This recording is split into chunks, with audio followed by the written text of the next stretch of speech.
ወሊን ስርብናና ወጅኔን ስርባሺ በእናታችሁ ሰፉዳ ወንጌላ ሰፉዳ ኢዶ ገተማኒ ነመፉዳ። በአንድ ወቅት ዓለም ሁሉ የሚሰማው የሚመስል ደማቅ ሳቅ ነበራት። በየቀኑ በስልካችን ስክሪን ላይ ብቅ ስትል የብዙዎቻችንን የድካም ቀን በፈገግታ የምታድስ በመቶ ሺዎች በሚቆጠሩ ተከታዮች ዘንድ እንደ ትልቅ ተስፋ የምትታይ ልጅ ነበረች። ነገር ግን ዛሬ ያ ሳቅ ተቋርጧል። ያቺ ብሩህ ኮከብም ድንገት ከሰማያችን ላይ ረግፋለች። መላ ኢትዮጵያንን ያስለቀሰ ልብን የሚሰብርና ለማመን የሚከብድ መርዶ ተሰምቷል። የብዙዎች ወዳጅ ሳቂቷና በመንፈሳዊ ዝማሬዎቿ የምትታወቀው የቲክቶክ ዝነኛዋ ቦኒ ዛሬ በህይወት የለችም፣ አተናታል። ይህ ዜና ሲሰማ መጀመሪያ ላይ እንደ ቀልድ ቢታይም እውነታው ግን እጅግ መራራና ለብዙዎች ማመን የሚከብድ ሆኖ ተገኝቷል። በቲክቶክ ላይ ከ800 ሺህ በላይ ተከታዮችን ያፈራችውና በሚሊዮኖች ልብ ውስጥ የነበረችው ቦኒ ራሷን አጥፍታ መገኘቷ መላውን የሶሻል ሚዲያ ተጠቃሚ ድንጋጤ ውስጥ ጥሎታል። ምን አጋጠማት? በመቶ ሺዎች በሚቆጠሩ አድናቂዎች ተከባ ሳለ በውስጧ ምን አይነት ብቸኝነት ህመም ተሸክማ ነበር? የመጨረሻው ቃሏስ ለሁላችን ምን አይነት ማስጠንቀቂያ ይዞ መጣ? ሁሉንም የምንነግራችሁ ይሆናል። እስከ ፕሮግራሙ ፍጻሜ አብራችሁን ቆዩ። ይቺ ወጣት በፕሮቴስታንት እምነት ውስጥ ያደገችና በተለይ ደግሞ የተለያዩ መንፈሳዊ ዝማሬዎችን ለተከታዮቿ በማድረስ የምትታወቅ መንፈሳዊ ማንነት የነበራት ልጅ ነበረች። በቲክቶክ ማህበራዊ ድረገጽ ላይ ከ823 ሺህ በላይ በፌስቡክ ደግሞ ወደ 300 ሺህ የሚጠጋ ተከታዮችን ማፍራት የቻለችው በውበቷና በሳቋ ብቻ ሳይሆን በውስጧ ባለው ቅንነትና በሚያረጋጉ የመንፈሳዊ ስራዎቿና መልእክቶቿ ጭምር ነበረ። ሆኖም ግን ከዚህ ዝናና ድምቀት በስተጀርባ ትልቅ የጨለማ ጉድጓድ ተቆፍሮ ነበረ። ቦኒ ከመሄዷ በፊት ባስተላለፈችው አሳዛኝ የመጨረሻ መልእክት ላይ በህይወት ጉዟ የገጠሟትን እጅግ ከባድ ተግዳሮቶች በማንሳት ለተከታዮቿና ለሚወዳት ሰዎች በሙሉ ስንብቷን ገልጻለች። በተለይም በማህበራዊ ሚዲያ ላይ የሚሰነዘሩ መርዛማ ቃላት፣ አሉታዊ አስተያየቶችና የሰዎች የቃላት ጥቃት በሰው ልጅ የአእምሮ ጤና ላይ ምን ያህል አጥፊ ጫና እንደሚፈጥሩ ይህ ክስተት ትልቅ ማሳያና መላውን ህዝብ ያነጋገረ ሆኗል። እኛ ኮመንት ብለን በቸልታ የምንጽፋቸው ቃላት በሌላው ሰው ልብ ውስጥ እንደ ሰይፍ ተቀርቅረው ህይወትን እስከ ማጥፋት እንደሚደርሱ ቦኒ ህይወቷን ሰጥታ ለሁላችንም ለመላ ኢትዮጵያን አስተምራናለች። ለሁላችሁም ይቅርታ አድርጌያለሁ፣ እናንተም ይቅር በሉኝ የሚለው የመጨረሻዋ ልብ ሰባሪ ቃሏ ቂም ሳይሆን ፍቅርን፣ ህመም ሳይሆን እፎይታን ፍለጋ ወደማይመለስበት ዓለም መጓዟን ያበሰረ ነበረ። ይህ አሳዛኝ ክስተት ለሁላችንም በተለይ እንደ ክርስቲያን ማህበረሰብ ትልቅ የቤት ሥራ እንዳለብን የሚያሳይ መልእክትን ጥሎ አልፏል።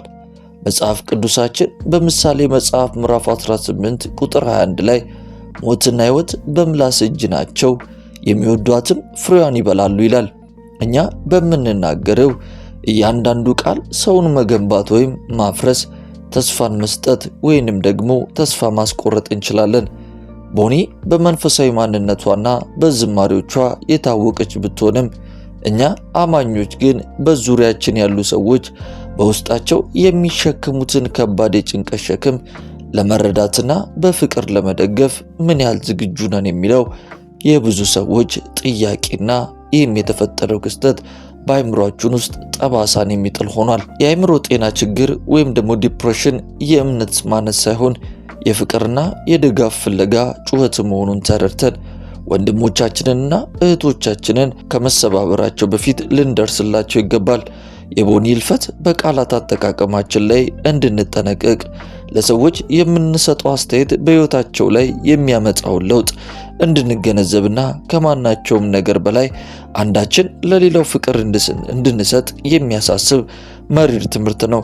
እግዚአብሔር ለቤተሰቦቿና ለወዳጆቿ ለሁሉም መጽናናትን ይስጥ። ለሁላችንም ደግሞ ከቃላችን ጥፋት የምንጠበቅበትን አስተዋይ ልቡና ይስጠን ለማለት እንፈልጋለን።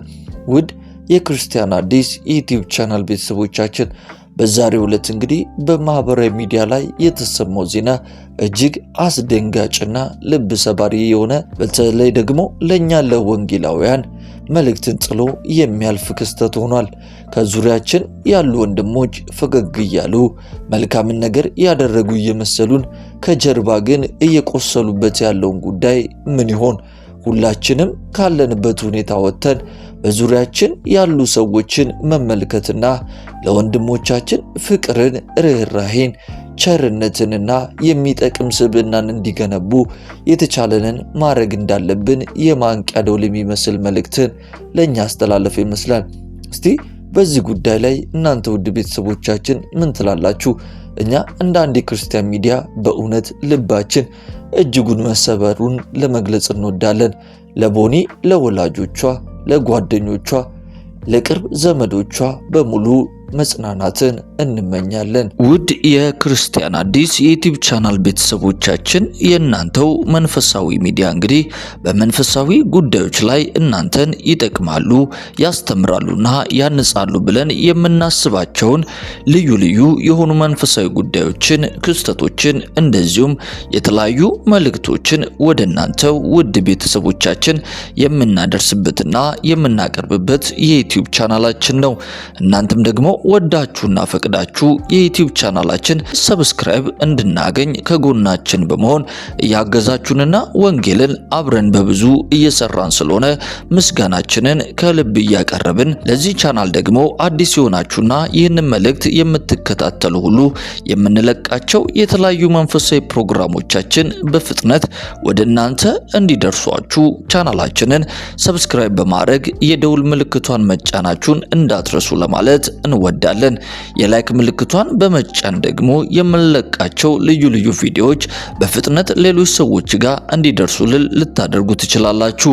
በተጨማሪም ወደ እናንተ በምናቀርባቸው ልዩ ልዩ መንፈሳዊ ይዘት ያላቸው ፕሮግራሞቻችን ላይ የእናንተ የቤተሰቦቻችን አስተያየት ደግሞ የበለጠ እንድንሰራ ስለሚያግዘንና ስለሚያበረታን በሐሳብ ሳጥን መስጫው ቦታ ላይ ሐሳብና አስተያየታችሁን በቅንነትና በጨዋነት ብታስቀምጡልን እኛም የምንመለከተውና ምላሽ የምንሰጥ መሆናችንን ለመግለጽ እንወዳለን። የዛሬው ፕሮግራማችንን እዚህ ላይ እንፈጽም።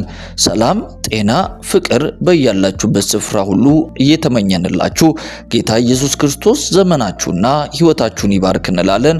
ቸር ሰንብቱ።